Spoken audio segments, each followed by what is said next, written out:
हरे कृष्णा, राधे राधे। आप सभी का मेरे channel beautiful life with Kanha ji में आप सबका स्वागत है। आज हम शुक्रवार व्रत कथा अर्थात संतोषी माता की व्रत कथा प्रारंभ करते हैं। एक बुढ़िया थी, उसके 7 पुत्र थे, 6 कमाने वाले तथा एक निकम्मा था। बुढ़िया माँ 6 पुत्रों की रसोई बनाती, भोजन कराती और पीछे से जो कुछ बचता वो 7वें पुत्र को दे देती थी। किंतु वह लड़का बड़ा भोला भाला था, मन में कुछ विचार न करता था। एक दिन वह अपनी बहू से बोला, देखो मेरी माता का मुझ पर कितना प्यार है। वह बोली, क्यों नहीं, जब सबका झूठा बचा हुआ तुम्हें खिलाती है। वह बोला, भला ऐसा भी कहीं हो सकता है? मैं जब तक आंखों से नहीं देखूंगा मान नहीं सकता। बहू ने हंसकर कहा, तुम देख लोगे तब मानोगे। कुछ दिन बाद बड़ा त्योहार आया। घर में 7 प्रकार के भोजन और चूरमे के लड्डू बने। वह जांचने को सिर दर्द का बहाना कर पतला कपड़ा सिर पर ओढ़कर रसोई घर में सो गया और कपड़े में से यह देखता रहा। 6 भाई भोजन करने आए। उसने देखा माँ ने उनके लिए सुंदर सुंदर आसन बिछाए हैं, 7 प्रकार की रसोई परोसी है, वह आग्रहपूर्वक उन्हें खिला रही है। वह यह सब देखता रहा। 6 भाई भोजन कर उठे तब माता ने उनकी झूठी थालियों में से लड्डू के टुकड़ों को उठाया और एक लड्डू बनाया। जूठन साफ कर बुढ़िया माँ ने पुकारा, उठ बेटा, 6 भाई भोजन कर गए, अब तू ही बचा है, उठ ना, कब खाएगा? वह उठकर कहने लगा, माँ मुझे भोजन नहीं करना, मैं परदेश जा रहा हूँ। माता ने कहा, कल जाता हो, आज ही चला जा। वह बोला, हाँ हाँ आज ही जा रहा हूँ। यह कहकर वह घर से निकल गया। चलते समय बहू की याद आई। वह गौशाला में उपले थाप रही थी। वहीं जाकर उससे बोला, मेरे पास तो कुछ नहीं, यह अंगूठी है, सो ले लो और वह अपनी कुछ निशानी मुझे दो। वह बोली, मेरे पास क्या है, यह गोबर भरा हाथ है। यह कहकर उसकी पीठ में गोबर के हाथ की थाप मार दी। वह चल दिया। चलते चलते दूर देश में पहुंचा। वहां पर एक साहूकार की दुकान थी। वहां जाकर वो कहने लगा, भाई मुझे नौकरी पर रख लो। साहूकार को ज़रूरत थी तो बोला, रह जा। लड़के ने पूछा, तनख्वाह क्या दोगे? साहूकार ने कहा, काम देखकर दाम मिलेगा। साहूकार की नौकरी मिल गई। वह सवेरे 7 बजे से रात तक नौकरी बजाने लगा। कुछ दिनों में दुकान का सारा लेन देन, हिसाब किताब, ग्राहकों का माल बेचना, सारा काम करने लगा। साहूकार ने 7-8 नौकर थे। वह सब चक्कर खाने लगे कि यह तो बहुत होशियार बन गया है। सेठ ने उसके काम देखा और 3 महीने में उसे आधे मुनाफे का साझीदार बना दिया। वह 12 वर्ष में ही नामी सेठ बन गया और साहूकार सारा कारोबार उस पर छोड़कर बाहर चला गया। अब बहू पर क्या बीते सो सुनो। सास बहू उसे दुखी देखने लगे। सारे गृहस्थी का काम कराकर उसे लकड़ी लेवे बेच वन में भेजे। इस बीच घर की रोटियों के आटे से जो भूसी निकलती उससे रोटी बनाकर रख दी जाती और फूटे नारियल के थोपड़े में पानी। इस तरह दिन बीतते रहे। एक दिन वह लकड़ी लेने जा रही थी कि मार्ग में उसे बहुत सी स्त्रियां संतोषी माता का व्रत करती दिखाई दी। वह वहां खड़ी हो कथा सुनने लगी। बोली, बहना, यह तुम किस देवी का व्रत कर रही हो तथा इसके करने से क्या फल मिलता है? इस व्रत के करने की क्या विधि है? यदि तुम अपने व्रत का विधान मुझे समझाओगी तो मैं भी अवश्य करूँगी। तब उनमें से एक स्त्री बोली, सुनो, यह संतोषी माता का व्रत है। इसे करने से निर्धनता, दरिद्रता का नाश होता है और लक्ष्मी आती है। मन की चिंताएं दूर होती हैं। घर में सुख होने से मन को प्रसन्नता और शांति मिलती है। निपुत्रों को पुत्र मिलता है। प्रीतम बाहर हो तो वो शीघ्र लौट आता है। कुंवारी कन्या को मनपसंद वर मिल जाता है। राज्य द्वारे में बहुत दिनों में से मुकदमा चल रहा हो तो खत्म हो जाता है। सब प्रकार सुख शांति होती है। घर में धन जमा होता है। पैसा जायदाद का लाभ होता है। रोग दूर हो जाते हैं तथा और जो कुछ मन में हो वह सब कामना संतोषी माता की कृपा से पूरी हो जाती है। इसमें कोई संदेह नहीं है। वह पूछने लगी, यह व्रत कैसे किया जाता है, यह भी बताओ तो बड़ी कृपा होगी। स्त्री कहने लगी कि 1.25 रुपये का गुड़ चना लेना, इच्छा हो तो 5.25 रुपये का लेना या 11.25 रुपये का लेना। अपने सामर्थ्य अनुसार लेना, बिना परेशानी, श्रद्धा और प्रेम से जितना बन सके सवैया लेना। 1.25 रुपये से 5.25 रुपये तक, इसमें से भी ज़्यादा शक्ति और भक्ति अनुसार लेना। हर सोमवार को निराहार रहकर संतोषी माता की कथा कहना, सुनना। इनके बीच कर्म टूटे नहीं, लगातार नियम पूरा होना चाहिए।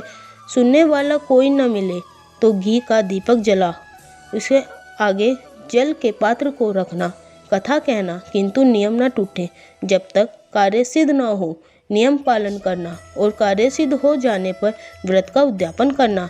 3 मास में माता फल पूरा कर देती है। यदि किसी के खोटे ग्रह हो तो भी माता 1 वर्ष में अवश्य कार्य को सिद्ध कर देती है।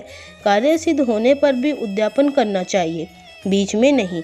उद्यापन में 28 सेर आटे का खाजा तथा इसके परिणाम से खीर तथा चने का सागार करना।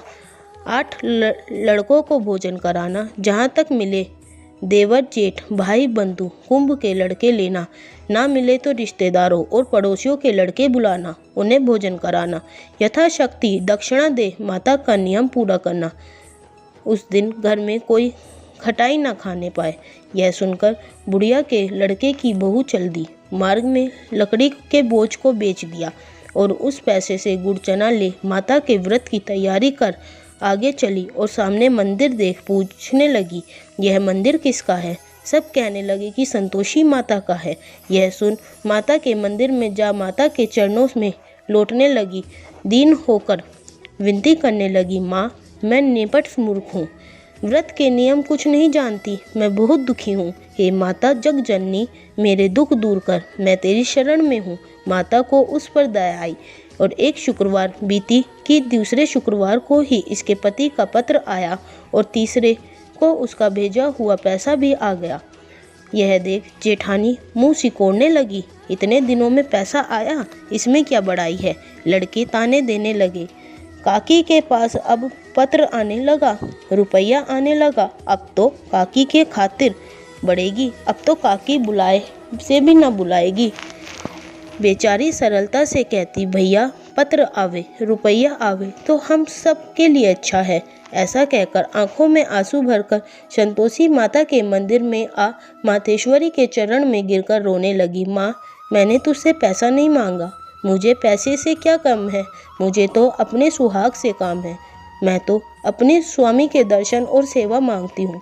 तब माता ने प्रसन्न हो उससे कहा, जा बेटी तेरा स्वामी शीघ्र आएगा। यह सुन खुशी से बावरी हो वह घर में जाकर काम करने लगी। अब संतोषी माँ विचार करने लगी, इस भोली पुत्री से मैंने कह तो दिया कि तेरा पति आएगा, पर आएगा कहाँ से, वह तो स्वप्न में ही इसे याद नहीं करता, उसे याद दिलाना मुझे जाना पड़ेगा। इस तरह माता बुढ़िया के बेटे के पास जा स्वप्न के में प्रकट हो कहने लगी, साहूकार के बेटे सोता है या जागता है? वह बोला, माता सोता भी नहीं हूँ जागता भी नहीं हूँ, बीच में ही हूँ, कहो क्या आज्ञा है। माँ कहने लगी, तेरा घर बार कुछ है या नहीं?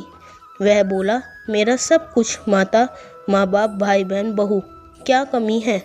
माँ बोली, भोले पुत्र तेरी स्त्री घोर कष्ट उठा रही है, माँ बाप उसे दुख दे रहे हैं, वह तेरे लिए तरस रही है, तू उसके सुध ले। वह बोला, हाँ माता यह तो मुझे मालूम है, किंतु मैं जाऊंगा तो जाऊं कैसे? परदेश की बात है, लेन देन का कोई हिसाब नहीं, कोई जाने का मार्ग दिखाई नहीं पड़ता, कैसे चला जाऊं?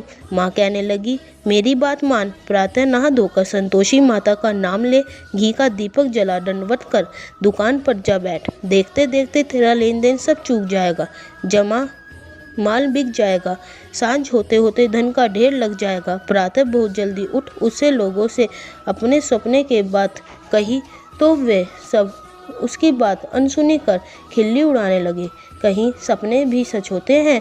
एक बूढ़ा बोला, देख भाई मेरे बात मान, इस बार सच झूठ करने के बदले देवता ने जैसा कहा है वैसा ही करने में तेरा क्या जाता है।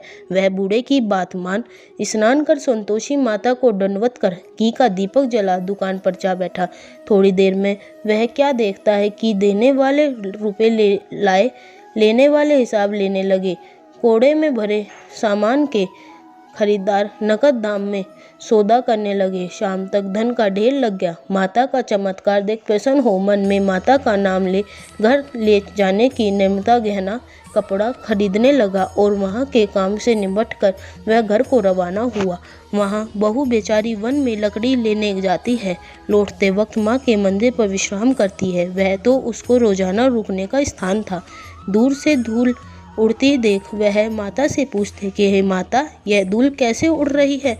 माँ कहती है, पुत्री तेरा पति आ रहा है, अब तू ऐसा कर, लकड़ियों के 3 बोझ बना ले।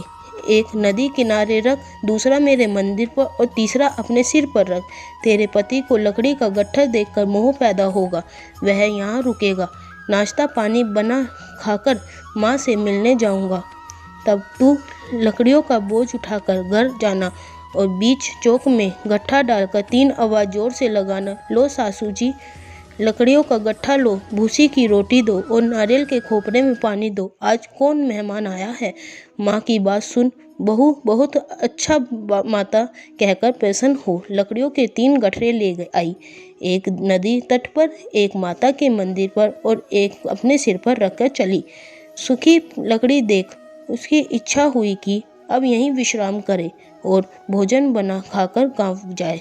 इस प्रकार भोजन बना विश्राम कर वह गांव को गया। सबसे प्रेम से मिला। उसी समय बहू सिर पर लकड़ी का गट्ठर ले आई और लकड़ी का भरी बोझ आंगन में डाला और जोर से 3 आवाज़ लगाई। लो सासू जी, लकड़ी का गट्ठा लो, भूसी की रोटी दो, नारियल के खोपरे में पानी दो। आज मेहमान कौन आया है।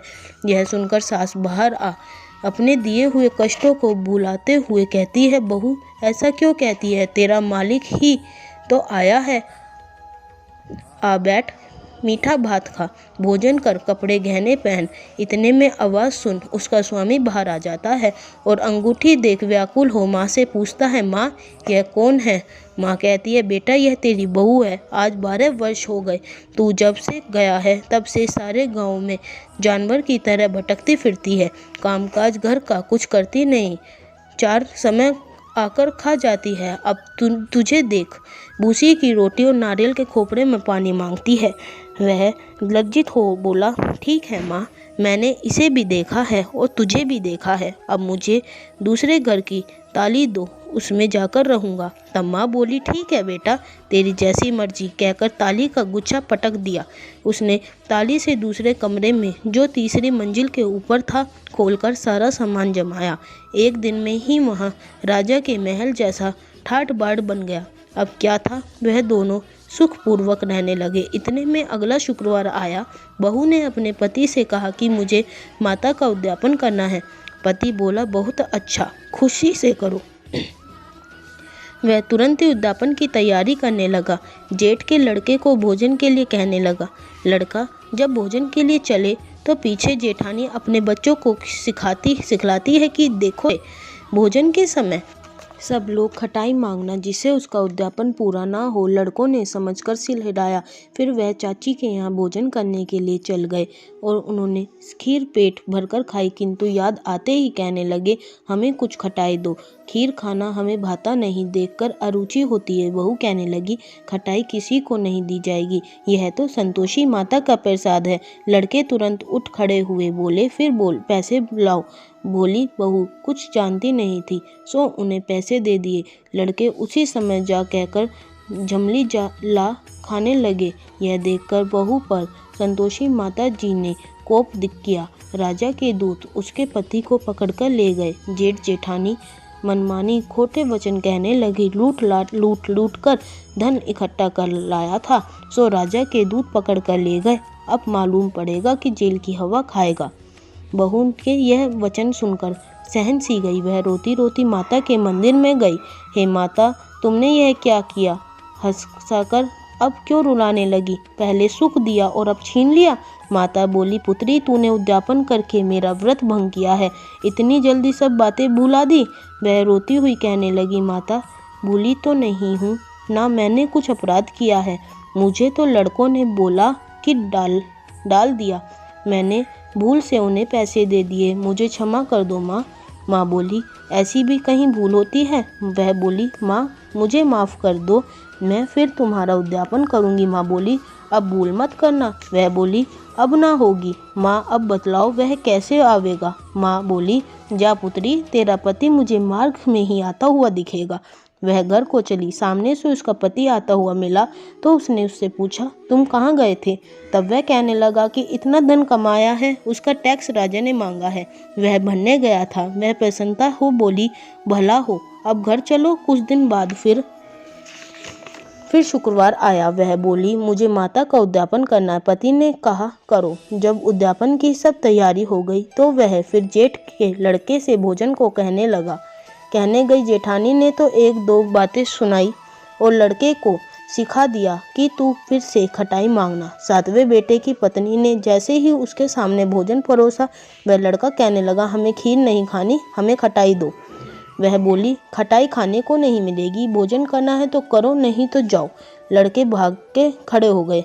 तब वह ब्राह्मणों के घर लड़कों को बुलाकर भोजन कराने लगी। यथाशक्ति दक्षिणा की जगह एक एक फल उन्हें दिया। इससे संतोषी माँ प्रसन्न हुई। माता की कृपा हुई होते ही 9वें मास उसको चंद्रमा के समान सुंदर पुत्र प्राप्त हुआ। पुत्र को लेकर वह प्रतिदिन माता जी के मंदिर में जाया करती थी और माँ ने सोचा कि यह रोज आती है, आज क्यों ना मैं इसके घर चलूं, इसका आसरा देखूं तो सही।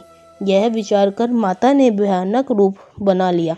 गुड़ और चने से सना मुख, ऊपर सुंडी के समान होठ, उस पर मक्खियां भिन भिना रही थी। दहलीज में पांव रखते ही उसकी सास चिल्लाई, देखो रे, कोई चुड़ैल डायन भीतर चली आ रही है। लड़को, इसे भगाओ, नहीं तो किसी को खा जाएगी। लड़के डरने लगे और चिल्लाकर खिड़की बंद करने लगे। छोटी बहू रोशनदान में से देख रही थी। प्रसन्नता से पगली होकर वह जोर से चिल्लाने लगी, आज मेरी माता जी मेरे घर आई हैं। यह कहकर वह बच्चों को दूध पिलाने के जबरन हटा देती है। इसमें सास का क्रोध फूट पड़ा। बोली, रांड, इसे देखकर कैसी उतावली हुई है जो बच्चों को पटक दिया। इतने में माँ के प्रताप से जहाँ देखो वहीं लड़के ही लड़के नजर आने लगे। वह बोली, माँ जी, मैं जितना व्रत करती हूँ यह वही संतोषी माँ है। इतनी कह झट से सारे घर के किवाड़ खुल जाते हैं। सबने माता के चरण पकड़े और विनती करने लगे, हे माता, हम मूर्ख हैं, हम अज्ञानी हैं, पापी हैं, तुम्हारे व्रत की विधि हम नहीं जानते। तुम्हारा व्रत भंग कर हमने बहुत बड़ा अपराध किया है। हे माता, आप हमारा अपराध क्षमा करो। इसी प्रकार संतोषी माता ने व्रत प्रसन्न हो सबको क्षमा कर दिया। संतोषी माता ने बहू को जैसा फल दिया सबको वैसा फल देना। इस कथा को जो पढ़ता और सुनता है, मनता उसकी हमेशा मनोकामनाएं पूर्ण करती है। हरे कृष्णा, राधे राधे।